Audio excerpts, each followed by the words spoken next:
Assalamualaikum warahmatullahi wabarakatuh. Alhamdulillah wassalatu wassalamu ala Rasulillah. Kita sambung perbincangan kita. Saya ingin sebut beberapa adab, beberapa perkara asas yang mungkin boleh saya sentuh dalam ruang yang ada ni mengenai seorang anggota tentera di dalam Islam. Saya ingat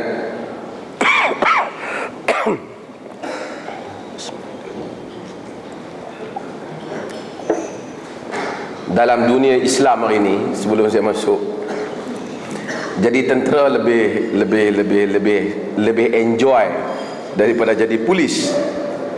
Kerana dalam dunia Islam, umat Islam yang bergolak, ramai orang marah kat polis, tapi koranglah orang marah kat tentera. Mungkin tentera tidak berurusan langsung dengan apa? Dengan rakyat awam, berurusan dengan pertahanan negara.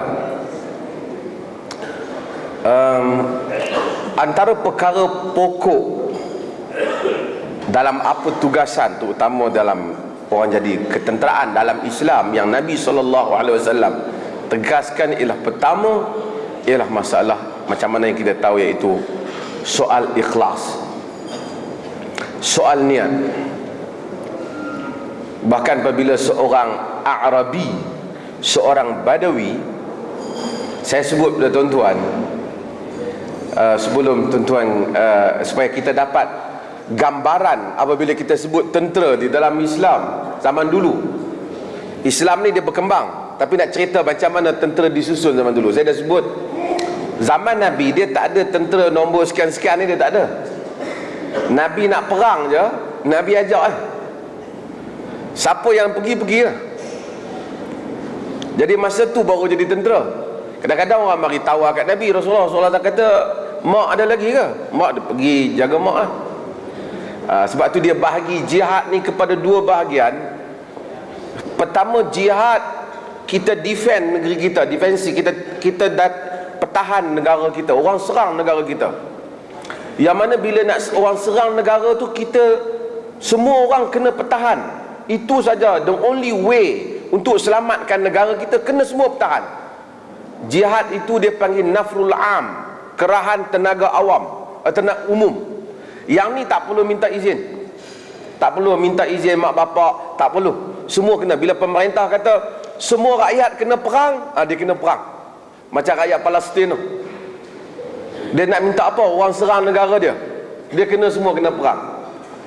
Satu lagi jihad, jihad yang mana dia pergi serang negara orang disebabkan orang tu langgar perjanjian, orang tu ancam negara dia, ataupun disebabkan orang tu telah tindas satu umat Islam dan negara berkenaan. Tentera Islam hantar nak pergi serang negeri tu, ataupun dia panggil dalam istilah Islam, dia tak panggil penaklukan, dia panggil futuhat.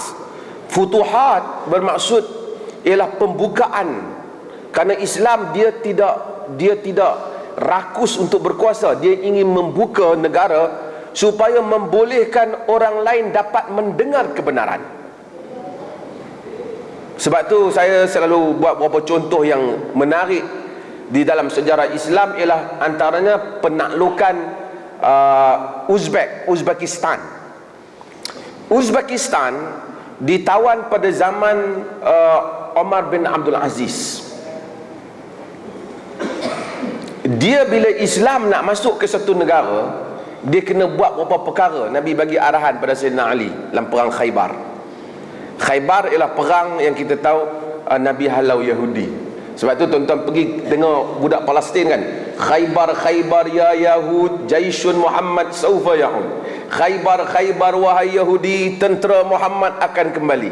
Khaybar tu perang Khaybar, nama tempat tu Khaybar, tapi berlaku perang. Kalau tuan-tuan pergi Madinah masih ada lagi tempat Khaybar. Khaybar ni pokok kurma banyak. Memang kawasan Yahudi. Dulu Yahudi telah dikeluarkan kerana mereka khianat. Berada mereka dapat pelindungan yang bagus di bawah Nabi SAW.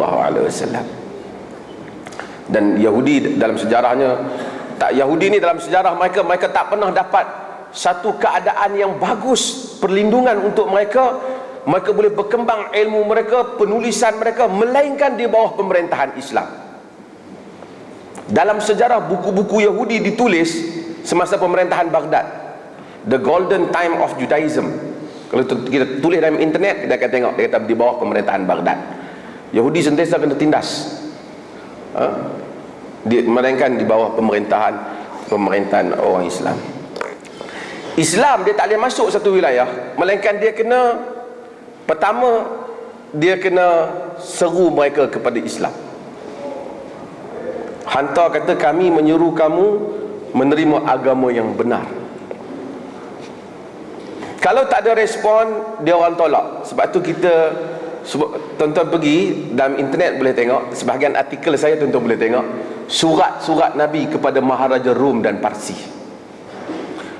Min Muhammad Abdillah wa rasulihi ila azimir Rum, salamun ala man ittaba'al huda, inni ad'uka bidi'ayatil Islam, aslim taslam, yu'tikallahu ajru marratain, fa in tawallaita fa 'alaika ismul arisiyin, qul ya ahlal kitab ta'alu ila kalimatin sawa' bainana wa bainakum alla na'budu illallah. Sehingga akhir Nabi kata, daripada Muhammad hamba Allah dan Rasulnya.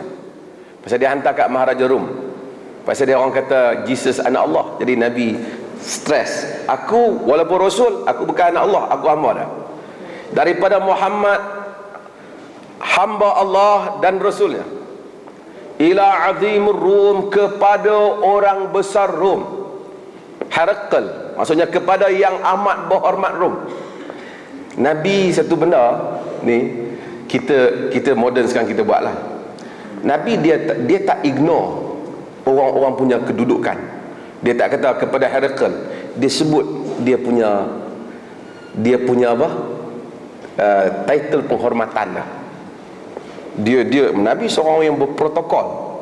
Sebab tu dalam hadis, bila orang bagi tahu Nabi, Rom dan Parsi tak akan baca surat menyurat yang tidak ada cop. Kata Anas, fattakhidha khatiman min al-fiddah ka'anni ara ila bayadihi fi yadihi sallallahu alaihi wasallam. Dalam hadis Bukhari, bila orang kata, wahai Rasulullah, Rom dengan Parsi ni kalau surat tak ada cop dia tak baca. Nabi pun ambil cop daripada perak, buat cincin, dia tulis Muhammad Rasulullah. Nabi cop surat. Sebab surat Nabi kita tengok ada Muhammad Rasulullah, cincin Nabi tu. Tuan-tuan pergi ke Eropah, tuan-tuan tengok cincin-cincin raja-raja Eropah besar-besar. Bukan kerana cincin jampi, tapi memang cincin dia nak cop. Orang Melayu kalau besar jampi lah. Dia cincin tu dia cop surat. Nabi cop surat. Nabi tak kata dia tak mau baca, dia sesat, dia punya hal lah, dia kafir, bukan hal aku. Tak. Nabi follow. Ini protokol yang orang pakai pada zaman tu. Dia nak cop, okey aku cop. So kita, ialah sebahagian saya sebut pada saya ustaz apa semua, ada benda yang orang kata ikut protokol lah. Orang kata majlis pakai baju batik, pakai jubah saja.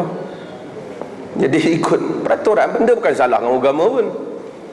Orang kata tak boleh pakai serban, tak salah pakai serban, bukan wajib sentiasa pakai serban, pakai apa-apa. Time pakai songkok lah. Tak apalah, esok dia tenggang saya pula. Artinya, tapi ini manusia ada standard dah.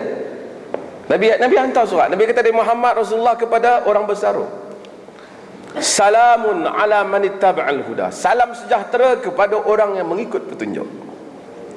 Nabi tak bagi salam kat dia khusus sebab Nabi tak tahu dia asli dah. Maksud Nabi kata salam sejahtera kepada orang yang ikut petunjuk. Kalau kau ikut petunjuk, kau dapat salam ni.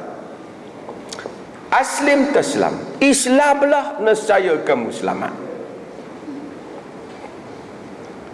Yu'tikallahu ajru marratain, Allah berikan kepada kamu 2 pahala. yakni pahala kau Islam dengan pahala rakyat kau.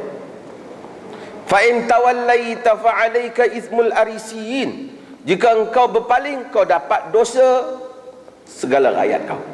Maksudnya kerana kau tak bagi orang masuk Islam, kau tanggung. Lepas tu Nabi tulis ayat Quran, ya ahlul kitab ta'alu ila kalimatin sawa bainana wa bainakum alla na'budu illallah. Wahai ahlul kitab, mari kepada kalimat yang sama antara kami dan kamu, jangan kita sembah melainkan Allah. Surat Nabi sampai hari ini kita tengok disimpan di muzium Turki, dalam internet pun tuan-tuan boleh tengok surat Nabi. Manusia Rasul yang ada, yang ikut hantar surat. Dan masa Nabi hantar surat, Rom dan Parsi belum jatuh. Rom dan Parsi dia jatuh masa zaman Umar bin Khattab radhiyallahu anhu. Orang Rom dan orang Parsi juga, mereka tak boleh gambarkan bagaimana mungkin orang Arab, tuan-tuan, orang Arab Quraisy ni bukan satu masyarakat yang sistematik. Dia tribal society. Dia tribe, dia puak ni, apa, berpuak-puak ni. Sebab orang Arab ni dia puak kabilah tu, kabilah ni, kabilah tu. Ni kabilah ni Tamim, Taim, ni kabilah Bani Hashim. Dia puak-puak dia, puak-puak dia tu dia cukup bertahan. Sebab tu mereka walaupun tak beriman dengan Nabi, Nabi protected. Nabi selamat disebabkan kerana apa? Kerana kabilah yang tak Islam tu pun bertahan Nabi juga. Pasal dia tak mau, adik-beradik aku tak boleh buat. Tak kira aku sokong dia tak sokong. Dia kalau masuk pilihan raya cukup bagus kalau kabilah ramai, kan? Nah, jadi itu sikap mereka. Mereka tak ada kerajaan. Mereka ada orang Mekah, ada sistem, tak ada kerajaan. Juga Madinah. Tak terbayang oleh Rom dan Parsi satu hari orang Arab ni, terutama orang Arab, bila dia berdagang, dia pergi negeri Parsi, dia berdagang, dia lalu kawasan jajahan Rom ataupun jajahan Parsi, dia akan cuba mendekati gubernur-gubernur negeri berkenaan. Gubernur-gubernur negeri berkenaan ni dia akan bagi hadiah, maksudnya.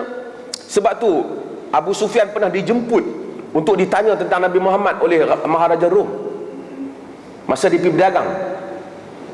Betapa Arab rasa sangat rendah diri di hadapan kerajaan yang besar, dua kerajaan yang besar. Masa tu kira USA lah. Kalau dulu ada kuasa peimbang Soviet dengan US lah. Dua kerajaan yang besar. Bila Nabi zaman Umar bin Khattab pergi hantar tentera nak perang dengan Parsi, Parsi gila fikir. Parsi kata, apa benda Arab yang tak ada makan ni nak main perang? Dan kita tahu dalam sejarah, orang yang dihantar untuk bertemu dengan panglima tentera Parsi yang terkenal iaitu Rostam, ialah Rib'i bin Amir. Rib'i bin Amir adalah satu orang yang dia ni, kalau bahasa kita, kita tak boleh kata orang darat lah, macam orang Badui lah. Dia Badui. Dia pakai biasa, serban tak ada, diikat kepala dia dengan tali. Jadi dia pergi masuk, jumpa dengan Rostam. Bila dia masuk jumpa dengan Rostam, Rostam tanya soalan ke dia. Tuan-tuan, tuan-tuan boleh tengok dalam sebahagian filem-filem barat, bila dia cerita tentang tentera Parsi ataupun tentera Rom, tengok dia gambarkan kemewahan tentera mereka. Maharajanya minum dan tulang emas, tenteranya hebat. Dan ketenteraan ini berkembang lama. Siapa yang tahu tentang terakota, tentera yang dalam di China, di Xi'an, hebat. Jenderal sudah tahu warna dia pakai apa. Kalau jenderal ni pangkat ni, kuda dia berapa ekor dan berapa orang iring dia. Sistem yang sudah lengkap. Parsi dan Rom juga sama. Bila Rib'i pergi, tadi saya sembang dengan komander, saya cerita, ini manusia apabila dia saya akan cakap tentang ikhlas. Apabila dia ikhlas dengan perjuangan dia, kita jangan main. Sebab itu sekarang ni Perancis dia masuk ke Mali, dia minta backup Eropah. Padahal kita tengok orang Mali ni betis kering hitamnya. Bukan ada pakai selipar yang perang. Perancis yang lengkap tak dapat tawan mereka dalam masa yang cepat. Manusia bersemangat. Rib'i pergi ikat. Rostam tanya, wahai orang Arab, pasal apa? Apa masalah kamu? Tak cukup makan sehingga kamu mai cari nak perang dengan kami? Patut itulah gambaran orang Parsi mengenai orang Arab. Rib'i orang Padang Pasir, tapi dia bersekolah di sekolah Nabi. Sekolah yang mana dia dapat berikan kesimpulan kepada peperangan ataupun kesimpulan kepada mission Islam apabila dia menghantar pasukan tentera. Kata Rib'i, Allahu ba'athana linukhrija man sya' min ibadatil ibad ila ibadatillahi wahdah, min jawril adyani ila adlil Islam, wa min dhiqid dunya ila si'atid dunya wal akhirah. Rib'i ni orang darat lah, PhD tentu tak ada.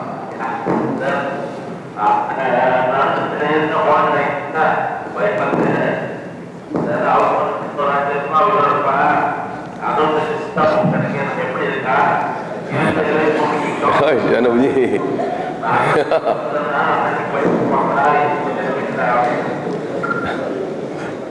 Itu satu suara-suara ajaib. Sebagai satu iklan.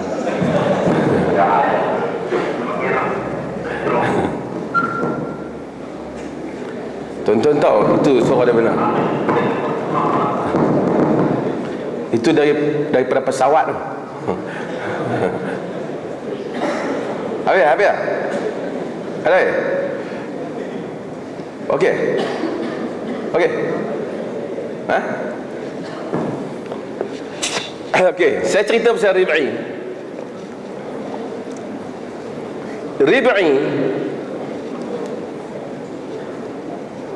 Okey. Frekuensi ganggu.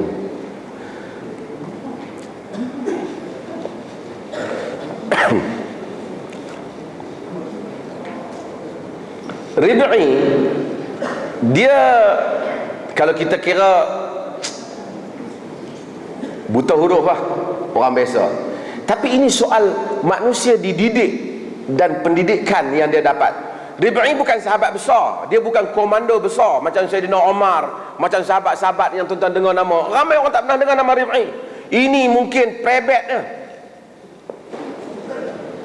yang pi kat kepala. Oleh kerana sebenarnya Sayyidina Omar dia ada sikit tujuan dia sebenarnya nak jatuhkan Rostam tu sikit. Dia kata aku hantar prebet habis dah. Tapi bila Rostam tanya dia, pasal apa kau datang? Tengok jawapan dia. Allahu ba'athana, Allah hantar kami. Dia tak kata Omar hantar kami. Allah yang menghantar kami untuk kami mengeluarkan sesiapa yang Allah kehendaki daripada mengabdikan diri sesama hamba kepada mengabdikan diri hanya kepada Allah, daripada kekejaman agama-agama kepada keadilan Islam, daripada dunia yang sempit kepada keluasan dunia dan akhirat. Very short message, tapi itulah kesimpulan kepada futuhat Islamiyah, kepada pembukaan kota yang telah dilakukan oleh Islam. Saya cerita hal ni, saya nak cerita misi tentang Uzbek tadi. Bila tentera Islam hantar surat, dia orang tak balas. Tentera Islam dia, kalau tentera Islam nak serang, dia kena hantar surat. Mau Islam, tak mau tak apa. Dia akan hantar surat yang kedua. Kalau tak mau, jadilah bergabung dengan kerajaan Islam, berada di salah satu wilayah Islam, tetapi tunduk, dia panggil jizyah lah, bayar. Sistem ni dululah tuan-tuan nak faham, bukan exactly macam tu, nak faham Siam bila orang dia tak tawan, kena pergi hantar ufti, kan, ufti emas. Kita ada sistem jizyah. Kalau awak tak mau masuk Islam, tak apa, Islam tak paksa, tapi kerajaan awak tunduk kepada kerajaan pusat, iaitu Islam. Kalau tak mau juga, baru dia lancarkan peperangan. 3 step. Uzbek, dia pergi, pasal dia orang bincang-bincang tentera ni, dia kata kalau kita bagi tahu kat dia, kata kita nak serang dia, kalau kita bagi step ni, tak jadi dia orang ni, dia orang lari semua harta-harta ni. Kaya Uzbek. Tentera Islam masuk terus ke Uzbek. Orang Uzbekistan, tuan-tuan tahu orang Uzbek, dia nak macam orang Pakistan, bukan orang Pakistan, dia nak macam orang Afghanistan. Mata dia nak sepek-sepek sikit. Dia orang Melayu tak tahu, tapi kalau saya sebut macam Atan Tuya lah muka dia, lebih kurang dia. Jadi dekat dah. Pasal ramai orang tak kenal. Saya yang tu tokoh yang orang kenal. Saya tak associate dengan apalah, sebagai mudah dikenali. Okey. Uzbek ni, orang Uzbek, dia kawasan tu lah, kawasan macam mana. Orang Uzbek ni lama-lama bila orang Islam duduk, dia pandai. Dia kata sebenarnya tak betul rupanya Islam tawan kita, tentera Islam tawan ni, dia tak ikut peraturan agama dia. Jadi dia orang meeting sama-sama dia. Dia hantar wakil pergi jumpa Omar bin Abdul Aziz di pusat. Pusat tu di Damsyik, tempat perang sekarang. Tuan-tuan bayangkan, daripada Uzbek ke Damsyik. Uzbek dekat Russia. Bukan ada flight masa tu. Naik kuda lah, jalan pergi. Dia kata masa pergi tengok Omar bin Abdul Aziz khalifah yang saleh. Sampai rumah Omar bin Abdul Aziz sedang tolong isteri dia. Dia sampai dia tanya mana rumah khalifah. Dia tunjuk rumah Omar bin Abdul Aziz. Dia tak percaya, takkan itu rumah khalifah. Betul, dia kata jangan main-main, aku wakil daripada Uzbek ni. Betul lah, itu rumah dia. Dia pergi tengok rumah Omar Abdul Aziz.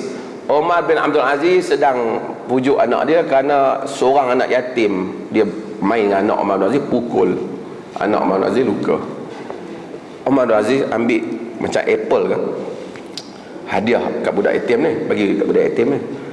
Dia sampai-sampai, dia kata, Omar Abdul Aziz kata dia anak yatim ni, dia gaduh anak dia. Tak apa, dia tengok betul ke khalifah Dia kata ada apa? Omar Abdul Aziz tanya. Dia kata dia daripada Uzbek, dia cerita masalah dia. Wakil. Omar bin Abdul Aziz ambil satu surat. Ni tuan-tuan, Islam ketika itu sedang menakluk hampir separuh dunia. Khalifah tu khalifah. Dia bukan besar Malaysia. Dia kuasai semenanjung Arab, Iraq, dah masuk ke Soviet. Tapi itulah khalifah dia.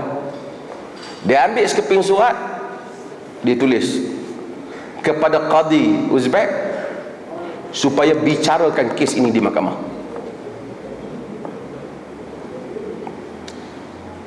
Dia bawa balik surat. Dia kecewa lah, 2 baris surat.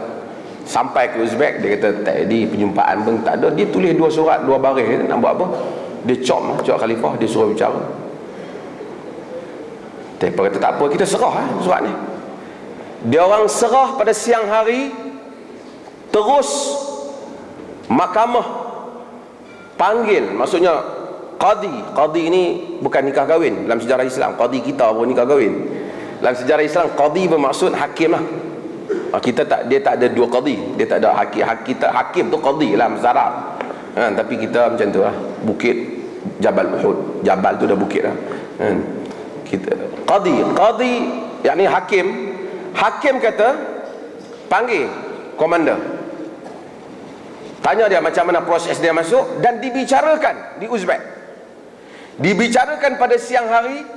Sejarah kata tidak sempat menjelang malam hari, melainkan tentera Islam semua keluar daripada Uzbek. Sebab didapati bersalah, tak ikut peraturan Islam. Masuk ke negeri orang, sanggup keluar kalau tak ikut peraturan. Patah balik second round, orang Uzbek kata bukan sambut dengan bagi jizyah, sambut dengan la ilaha illallah Muhammadur Rasulullah. Nilai budi. Sama dengan di Syria sekarang. Di Syria, Islam hadapi Rom. Abu Ubaidah Al-Jarrah jadi kepala tentera. Dia jadi komander pada zaman Sayyidina Umar. Ambil jizyah daripada rakyat Syria yang bukan Islam. Bila dengar Rom siap pasukan yang begitu besar, tentera Islam berbincang, kata secara logiknya kita tak boleh mengalahkan mereka. Tentera Islam pergi balik kepada rakyat bukan Islam di Syria, berikan semula jizyah mereka, bayar balik, dan mereka ambil semua jizyah mereka. Kerana atas alasan kami rasa kami tak boleh protect kamu. Pasal kami ambil jizyah ni kerana kami nak protect rakyat. Orang Syria Kristian, mereka tidak pernah ada satu pengalaman tentera ambil duit orang bagi balik. Yang tahu tentera belasah dia apa zaman tu, rogol kampung-kampung bila sampai masuk, seperti tentera Syria, tentera Parsi, bagi balik. Dan tentera Islam perang dan menang, dan kembali ke Syria untuk mengutip balik jizyah. Pasal mereka berjaya bagi protection. Orang Syria tak keluar bayar jizyah, tapi keluar untuk mengucap asyhadu an la ilaha illallah wa asyhadu anna Muhammadar Rasulullah.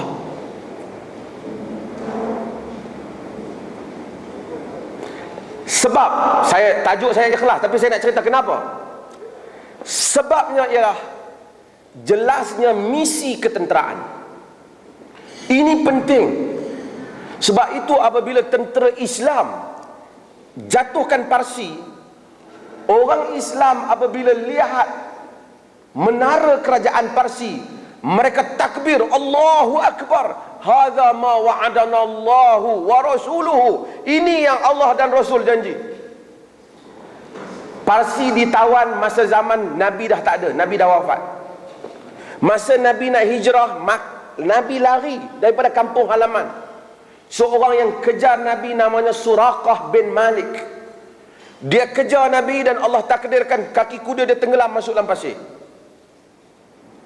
Dia takut, dia kejar kerana dia ada tawaran 100 ekor unta kalau siapa dapat tangkap Muhammad, reward. Jadi dia nak tangkap Nabi tak dapat. Jadi dia takut. Orang Arab ni dia percaya tentang Tuhan. Sebenarnya dia percaya, sebab tu tuan-tuan, walaupun pada zaman jahiliah mereka tetap sebut Allah. Wallahi, sumpah depa Allah, bismikallahumma, surat-surat Quraisy tu dia Allah. Masa depa tawaf tu dia sebut labbaik Allahumma labbaik. Memang itu daripada asal. Mereka percaya tentang kuasa Allah. Sebab tu bapa Nabi namanya Abdullah, bukan Nabi menamakan, dia sebelum Nabi lagi. Namanya Abdullah, hamba Allah maksudnya.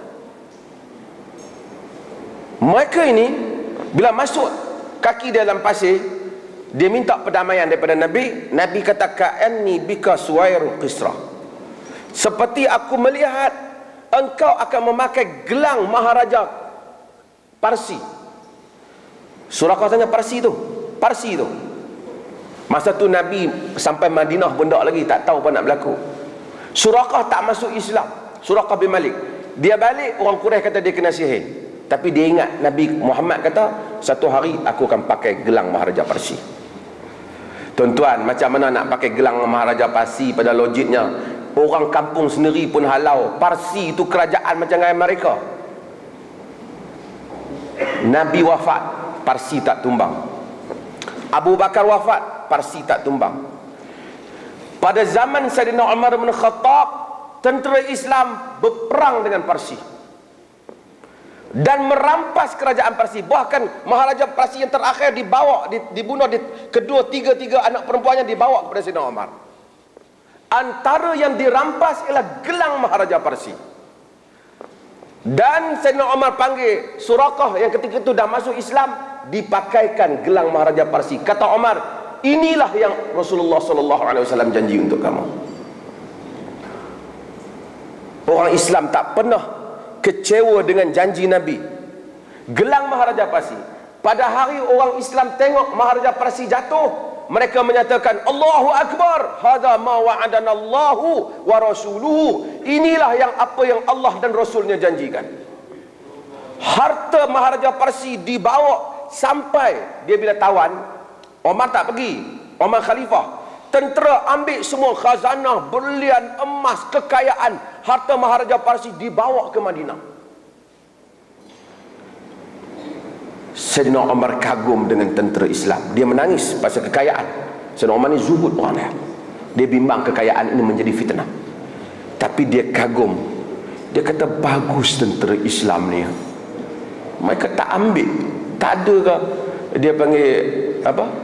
Ambil sikit bubuh dalam guncang, balik pelan-pelan. Misalkan tentera ramai kan nak angkut kan. Mereka tak buat kerja ni. Tapi kenapa mereka tak buat? Kenapa mereka tak buat? Saya nak cerita pasal ikhlas.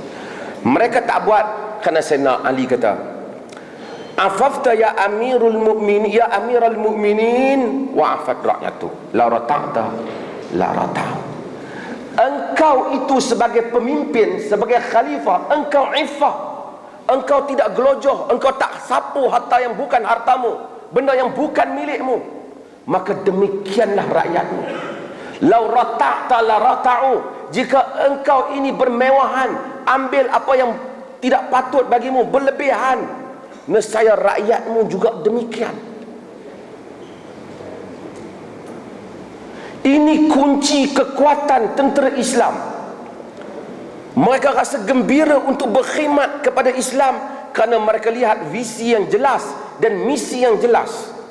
Saya sentuh tajuk ni, insya-Allah tuan-tuan lihat pada semua dunia Islam. Bukan komando suruh saya sentuh, saya sendiri saya nak sebut. Bukan senang nak masuk sini. Kenapa kita susah nak mendapat keikhlasan rakyat? Sebahagiannya kerana kita tidak mendapat keikhlasan pemimpin.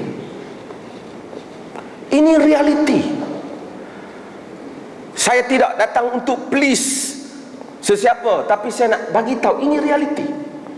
Kenapa dunia Islam lemah? Tentera kita tak kuat. Minyak Arab banyak,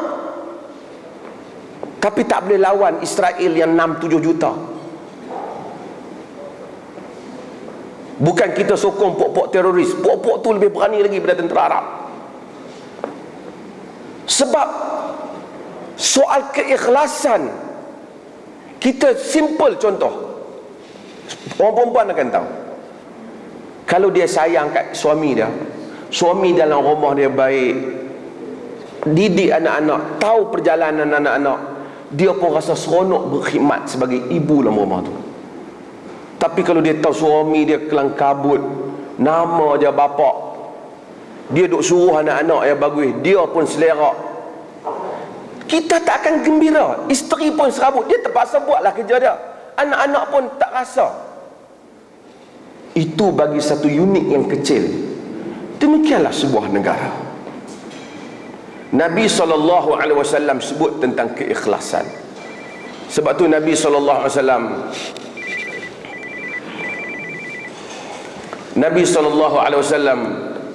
bila orang tanya, Badawi datang kepada Nabi tanya. Tentu orang Badawi ni simple, dia otak dia tak banyak. Kadang-kadang dia tanya Nabi, sahabat suka kalau Badawi datang. Badawi kalau tanya Nabi, Nabi tak kisah, walaupun soalan tu macam kita kata soalan bodoh lah sikit, Nabi tak kisah pasal dia Badawi. Tapi kalau sahabat hak cerdik ni tanya, Nabi marah sikit lah. Kadang-kadang Nabi tegas sikit, sebab jangan tak padan hamba kerja bodoh yang cerdik lah kan. Kita pun macam tu kan. Kalau dah khidmat lama tak boleh tanya soalan bodoh lah kan. Kalau yang baru masuk mungkin macam tu lah, lebih kurang. Badawi bila dia tanya Rasulullah, ya Rasulullah, ar-rajul yuqatil lil maghnam, war-rajul yuqatil liyudhkar, war-rajul yuqatil liyura makanuhu, wa man fi sabilillah? Qala alladhi yuqatil li'i'la'i kalimatillahi hiyal 'ulya fa huwa fi sabilillah. Wahai Rasulullah, satu orang lelaki berperang kerana nak dapat harta. Satu orang lelaki berperang kerana supaya dia disebut sebagai orang berani. Seorang berperang kerana nak tunjukkan kedudukan dia. Siapa yang berada pada jalan Allah? Nabi kata orang yang berperang supaya kalimah Allah jadi tinggi, dia berada pada jalan Allah. Ulama bahas, macam mana kalau mula-mula kita jadi tentera memang ikhlas, kita lillahi ta'ala, kita pergi medan perang pun lillahi ta'ala. Tapi masa duk perang, masa duk terlibat tu, kadang-kadang dia adalah gangguan sikit fikiran. macam dia kacau lah sikit, ada benda tu masuk sikit, nak syok sikit pada kepentingan sikit pada, adakah orang ni totally tak dapat pahala? Al-Imam Al-Ghazali rahimahullah, dia kata secara adilnya, kalau asas ikhlas itu ada, maksudnya kalau benda-benda ni orang cabut, nama pun tak ada, harta pun tak ada, dia masih lagi nak mempertahankan Islam, dia tetaplah ada pahala. Cuma kerana riak tu dia kurang sikit pahala. Tapi saya nak cerita, nak sebut di sini ialah, apa yang saya nak sebut tadi ialah tentang misi di dalam Islam ini. Kita akan gembira berkhidmat dengan Islam jika sekiranya kita punya orang atasan kita juga jelas dia berkhidmat untuk Islam, ataupun dia berikhlas dalam perkhidmatan dia. Jadi mudah-mudahan kita doakan semua dunia Islam lah, termasuk negara kita, daripada atas sampai bawah semuanya ikhlas lillahi ta'ala. Tuan-tuan tahu Khalid Al-Walid tadi saya sebut, dia dipecat. Khalid ni tangkas, duduk tengah-tengah perang di Syria. Sayyidina Umar satu orang yang simple, dan Umar ni bukan terus terang, terang terus. Jadi ada apa-apa dia akan ambil tindakan. Khalid duduk tengah perang, dia naik jadi khalifah, dia hantar surat kat Khalid, dia kata, wahai Khalid, aku pecat engkau daripada khalifah, daripada gubernur, daripada parlimen, aku lantik tempat kau Abu Ubaidah Al-Jarrah. Umar memang dia suka kat Abu Ubaidah Al-Jarrah. Nabi sayang kat Abu Ubaidah Al-Jarrah ni. Abu Ubaidah Al-Jarrah ni Nabi gelar sebagai Aminul Ummah, pemegang amanah ummah. Dia tak ada lah, wahai Khalid Al-Walid, pertama kali saya mengucapkan terima kasih atas tempoh perkhidmatan selama ini. Dia tak, dia Umar dia simple, dia tak ada zaman tu kan. Kerana mudah-mudahan dan kita akan bagi gratitude sikit lepas benda ni, insyaAllah. Cuma ni kira aku hang kena turun lah pelan-pelan, sebab aku nak suruh Abu Ubaidah. Dia tak ada, tengah kawan duk perang dapat surat, kata hang berhenti, Abu Ubaidah naik. Bagusnya Khalid ni, dia perang, dia tak buka surat tu. Dia tak mau tentera hilang fokus. Habis dah perang, dia panggil semua. Dia kata sebenarnya Umar telah jadi khalifah dan dia telah hantar surat, dia telah pecat aku dan Abu Ubaidah akan ambil tempat aku sebagai panglima perang, dan aku akan jadi salah seorang tentera Abu Ubaidah. Dan Khalid menyebut kata-katanya yang terkenal, ana la uqatil min ajli Umar wa innama uqatil min ajli Rabbi Umar. Kata-kata dia, aku tidak berperang kerana Umar, aku berperang kerana Tuhan Umar. Kata-kata itu diungkapkan sebagai kata-kata Khalid yang hebat ketika dia dipecat, dan Khalid tak berganjak sebagai tentera. Dan Abu Ubaidah, tuan-tuan, Abu Ubaidah zaman tu bukan ada kepentingan. Abu Ubaidah di Syam, akhirnya Umar lantik dia sebagai gubernur, tuan-tuan, lebih lagi daripada yang berhormat. Dia hantar surat pada Umar membantah pelantikan dia. Orang lain semua pergi perang, aku duduk tunggu tong ni. Dan Sayyidina Umar bila pergi ke Syam melawat rumah Abu Ubaidah, dia sedih. Dia kata, Abu Ubaidah, apa yang kau ada? Ada pinggan dengan ada perisai pertahanan perang, itu je. Rumah gubernur. Hebatnya. Sebab tu tuan-tuan, dia nak kata apa? Omar tu sendiri memang macam tu. Itu yang Ali kata, kerana engkau itu tidak menyentuh perkara yang haram, demikianlah rakyatmu. Jika engkau bermewah-mewahan, engkau akan dapati rakyatmu juga demikian. Sebab tu tentera solid. Dan saya nak sebut dengan masa yang terakhir ni, sebab tu bila ikhlas itu datang, antara benda yang hebat yang berlaku dalam sejarah Islam, setia kawan di dalam peperangan. Hatta orang yang masuk Islam lewat. Tuan-tuan tahu, dalam peperangan tadi saya jumpa Ustaz Mawardi dia kata dia daripada Universiti Yarmouk, Universiti Yarmouk Jordan. Ni Ustaz kita Betul ya? Di Yarmuk ada peperangan Yarmuk. Peperangan Yarmuk, antara yang terlibat dalam peperangan Yarmuk ialah Ikrimah bin Abi Jahal, anak Abu Jahal. Anak Abu Jahal. Abu Jahal tu pok dia perang dengan Islam. Anak dia masuk Islam, perang pertahan Islam. Tapi masa dulu dia join pok dia lawan Islam juga. Ini dada Islam ni luas. Ni saya cakap, saya cakap tajuk ketenteraan, tapi saya nak cerita dada Islam ni luas. Islam tak pernah melaknat orang selagi mana dia tak mati dengan kekufuran dan menentang Islam. Kita kata umum, siapa lelaki yang beramal dengan perangai perempuan-perempuan, beramal perangai lelaki, dilaknat. Tapi Islam tak laknat orang. Hang ni laknat, yang ni Islam tak buat. Kita elok, sebab laknat bermaksud kita jauhkan orang daripada rahmat Tuhan. Betul laknat. Kerana kita tak tahu kemungkinan satu orang yang pada satu masa dia jahat, dia boleh jadi patah balik jadi baik. Ikrimah join pok dia perang Islam. Abu Jahal ni Fir'aun umat ni. Abu Jahal tu dia punya title dia Fir'aun hadhil ummah, Fir'aun umat ni. Masa Nabi masuk awal kota Mekah, Ikrimah belah lari dah. Kalau dia tunggu dia kena masa tu.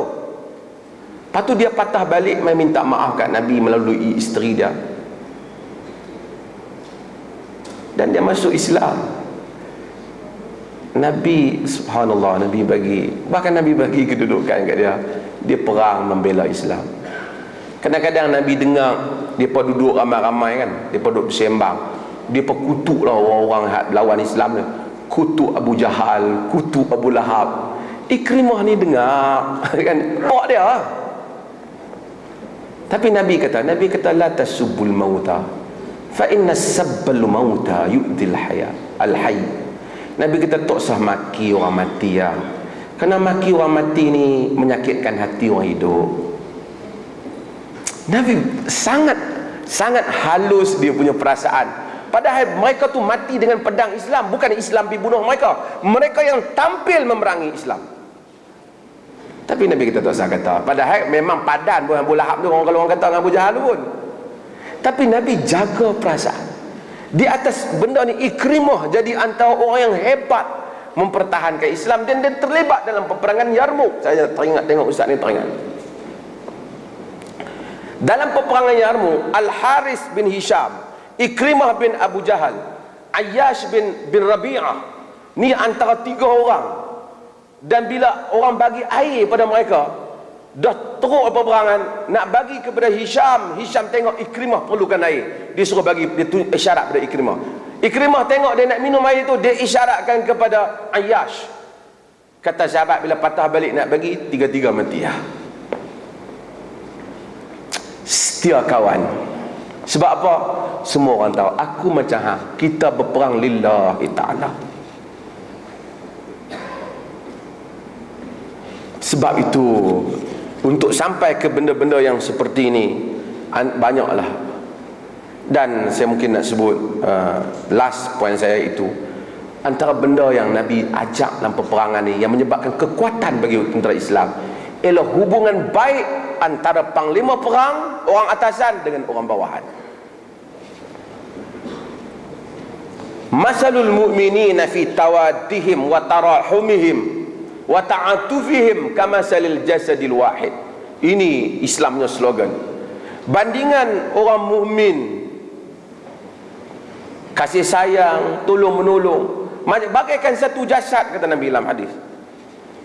Umar bin Abdul Aziz apabila dia naik, dia kata innama ana wahidun minkum ghaira anna Allah Ta'ala ja'alani athqalukum hamla. Aku ni, kata Umar bin Aziz, macam kamu lah, tapi beza aku dengan kamu ni, aku yang paling berat sekali bebanan dia. Saya suka dulu golongan grup Islam suka buat satu slogan. Dia kata al-qiyadah taklifan la tashrifan. Kepimpinan itu tanggungjawab, bukan satu kemuliaan. Dan dalam perang Badar, tuan-tuan tahu dalam perang Badar perang Badar ni ada beberapa benda saya nak sentuh. Banyak benda nak sentuh tak habis. Okey. Boleh ya? Sikit ya. Ada okey. Dia orang tak larat kena makan tak. Tentera senang. Tentera tak ada masalah, makanlah dulu kan. Okey. Dalam perang Badar, tuan-tuan, dalam perang Badar, tentera Islam 300 beberapa belas. Kalau orang Melayu dia suka sebut 313, tapi pengkaji sirah kata bukan 313, 300 berapa belas. Ada pendapat kata 313 tu, tapi berapa belas, 17 kata 19, it's okay, apa pun, berapa belas. Orang Islam tak bersiap. Quraisy walaupun 1000 lengkap, 1000 dengan kelengkapan, dia orang ada duit, ada bawa pelepah tamar, ada apa, unta yang dinaiki untuk pergi ke Badar 70 ekor. Jadi tentera 300 lebih, jadi lebih kurang 1 ekor unta kongsi 3 orang. Semua orang kongsi, termasuk Nabi SAW. Nabi kongsi Ali, Nabi, Abu Lubabah. Nabi, Ali, Abu Lubabah. Abu Lubabah dan Ali lah. Ali dan Abu Lubabah, dia kata Rasulullah naiklah, tak apa, kami muda kami boleh jalan lah. Nabi tak mau, Nabi suruh ikut giliran naik. Dia kata Rasulullah naiklah, kami tak apa, kami okey, ada orang kami. Rasulullah naik. Rasulullah tak nak, Rasulullah suruh ikut giliran. Tapi Rasulullah kata satu benda yang bagus dalam hadis riwayat Imam Ahmad.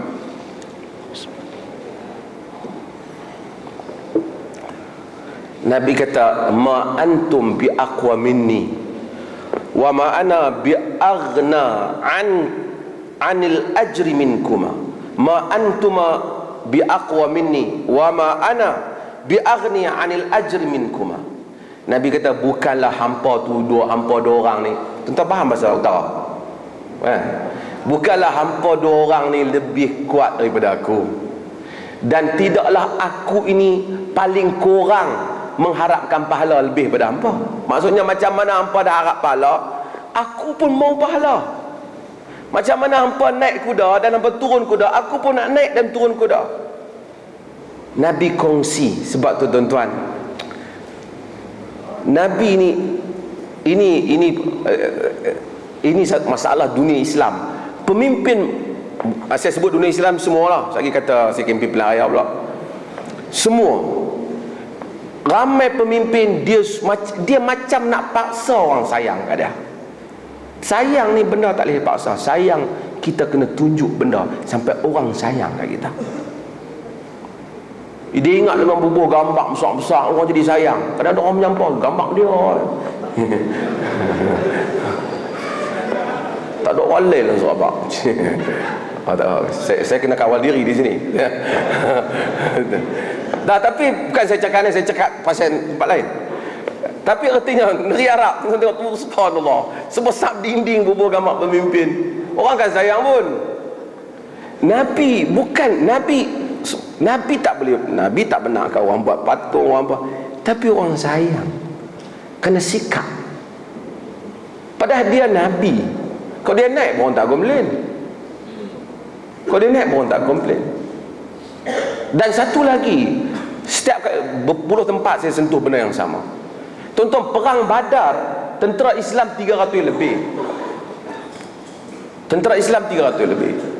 Tentera musyrikin 1000. Allah turunkan pertolongan untuk tentera Islam 1000 malaikat minal malaikatil murdifin, alfin minal malaikat, 1000 malaikat. Tuan-tuan, malaikat ni kalau perang dengan manusia, bukan kata 1000, satu je hancur lebih. Tapi musyrikin yang mati dalam perang Badar 70 orang saja. Dan semua ahli sirah sebut, orang fulan siapa bunuh, orang ni siapa bunuh, Abu Jahal siapa bunuh, semua nama ada orang bunuh. Habis 1000 malaikat, ikut-ikut 1000 malaikat turun ni, tak tinggal dah musyrikin. Sebab apa? Sebab dalam Islam ni tak ada kemenangan percuma. Allah kalau mau Nabi dia boleh bagi kemenangan. Ada orang ajak silat juru sebab tu, juru daripada jauh terpelanting orang. Saya sekali tu, saya malas sebutlah, ada satu orang tokoh silat dalam negara ni.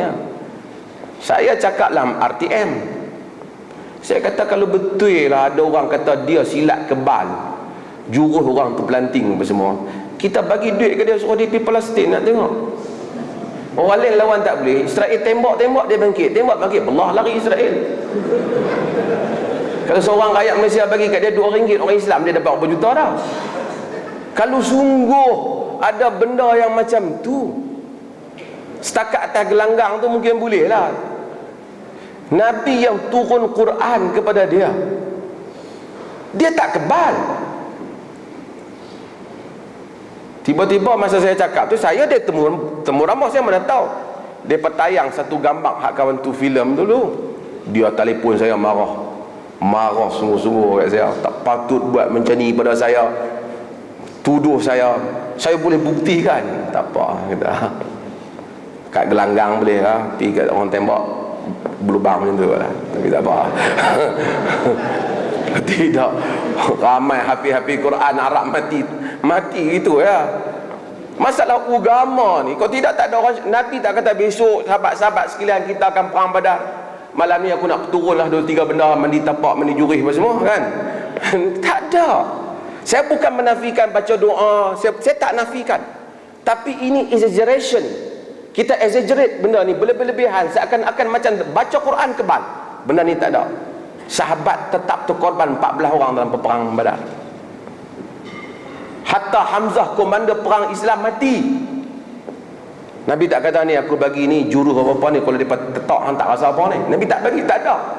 Nabi berdarah pipi ni. Bukan baca Quran, Nabi Quran turun untuk dia.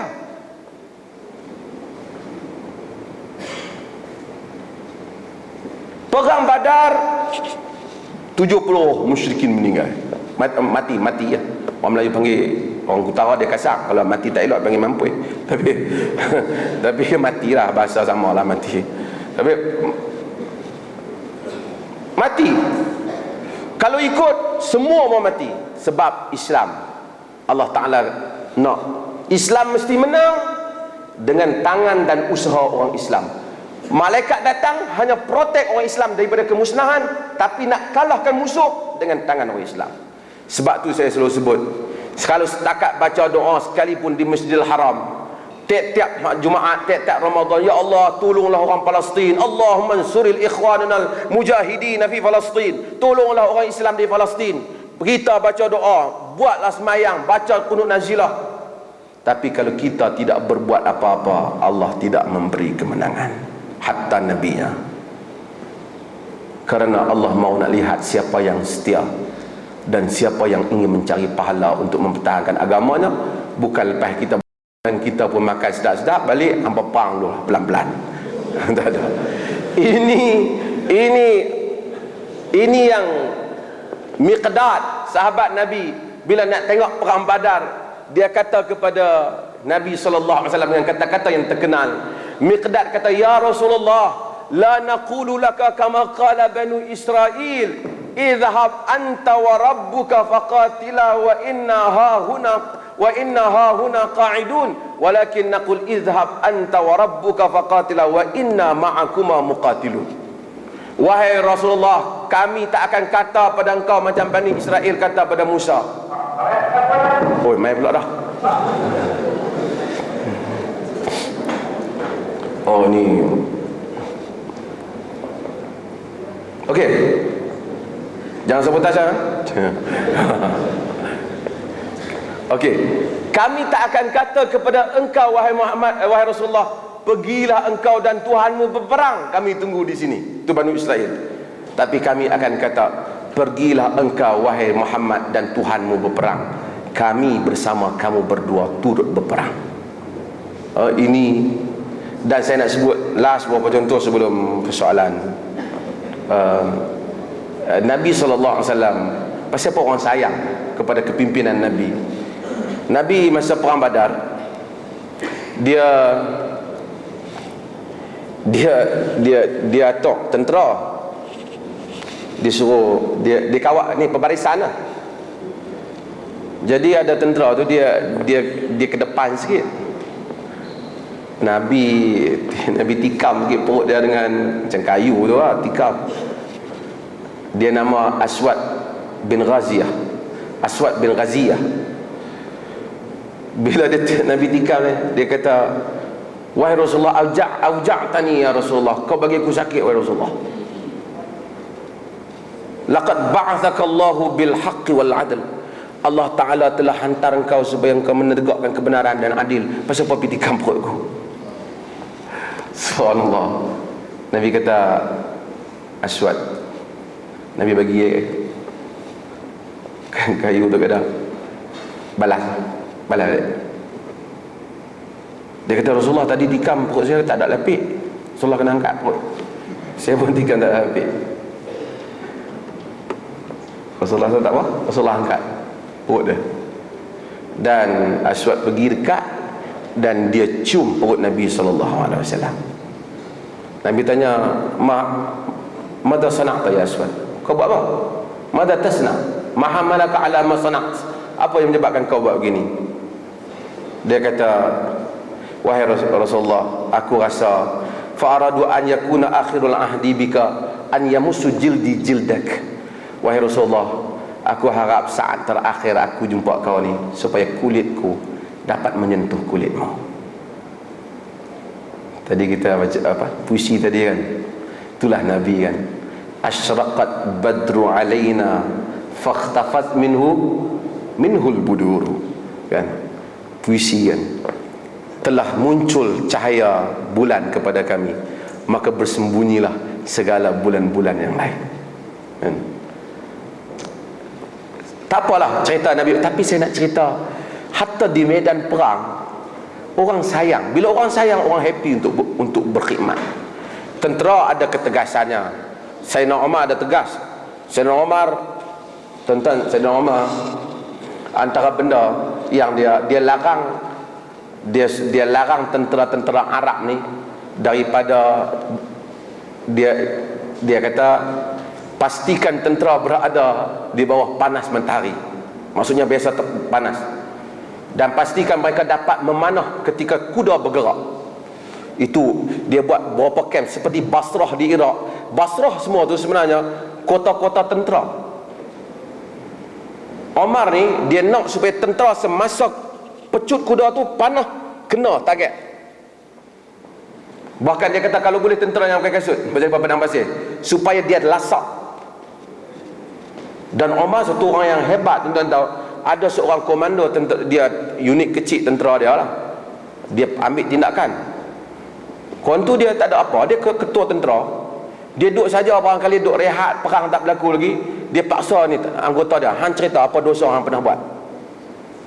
Tak ada pasal. Lepas tu tentera bawah ni pakat duduk cerita kesalahan masing-masing. Sampai pada Sayyidina Umar pecat dia.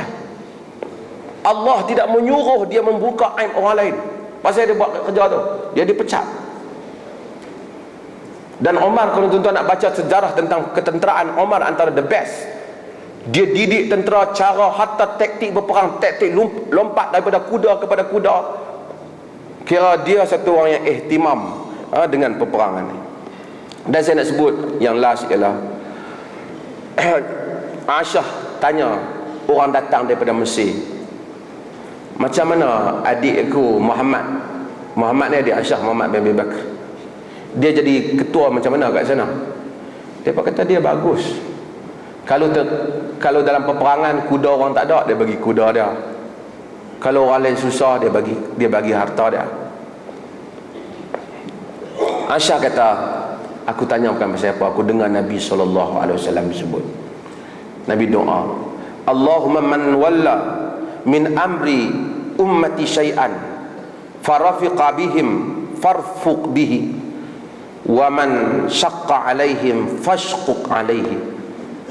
Ya Allah, siapa yang takbir urusan umat ni sesuatu, lalu dia ini bersifat lunak kepada mereka, dia kesian kat mereka, tolonglah kesian kat dia. Siapa yang uruskan urusan umat ni sesuatu, Fasyaqqa alaihim, dia keras pada mereka, susahkan depa. Saja buat nanya depa, maka hendaklah engkau susahkan dia juga. Ni doa Nabi kepada orang yang ada jawatan. Sebab itu kita harap kita semua ni bila kita tinggalkan jawatan kita, orang sayang lagi kat kita. Dan bila kita satu hari kita pegang jawatan, kita susahkan orang bawah kita. Tak kira lah orang politik ke apa semua. Pada hari kita susah, mungkin kita enjoy aja, kita ada kuasa. Kita jangan heran, hari mendatang ke hadapan kita akan lihat Allah akan memberikan kesusahan-kesusahan lain dalam kehidupan kita. Hari datang ke hadapan, kita mungkin bertanya pada suatu hari, dan kita letakkan tangan di dahi kita sambil melihat ke langit, lalu bertanya, pasal apa lah Tuhan uji aku macam ni? Dengan kita lupa pernah dalam hayat kita, kita menzalimi ataupun menindas orang lain ketika kuasa ada di tangan kita. Kenapa kita kena? Kerana berkat doa Nabi. Nabi doa supaya orang yang ada kuasa tindas orang, Allah tindas dia. Kadang-kadang kita tengok rumah dia tetap besar, Allah tindas dengan kesusahan dalam rumah dia, kesusahan dalam keluarga dia, kesusahan perasaan dia, tak tenangnya jiwa dia. Tuan-tuan ingat, semua orang ada jawatan dia lebih happy daripada kita. Kadang-kadang dia makan mi pun dia berasa laksa. Dia tak tahu, tak perasan, fikir pening, macam-macam benda mai, tiap-tiap hari macam-macam isu. Kita ingat syok lah, dia duduk kereta pun dia rasa, dia naik kereta hebat, dia rasa macam kereta kuda. Tak ada. Sebab apa? Allah boleh mendatangkan duka citanya dan kesusahannya kepada sesiapa dengan berkat doa Nabi SAW. Sesiapa yang ada tanggungjawab umat ni, dia kesian kat rakyat dia dan orang bawah dia, Allah, Nabi minta Allah kesian kat dia. Siapa yang tak kesian pada orang bawah dia, Nabi minta supaya Allah pun tak kesian dia. Terima kasih banyak pengusi. Kita buka sesi soal jawab. Mana nak sama dengan kelajuan MIG, salah dan silap mohon diampuni. Semoga kita berjumpa lagi di dewan yang mulia ini. Saya akhiri bagi dengan wabillahi taufiq wal hidayah. Assalamualaikum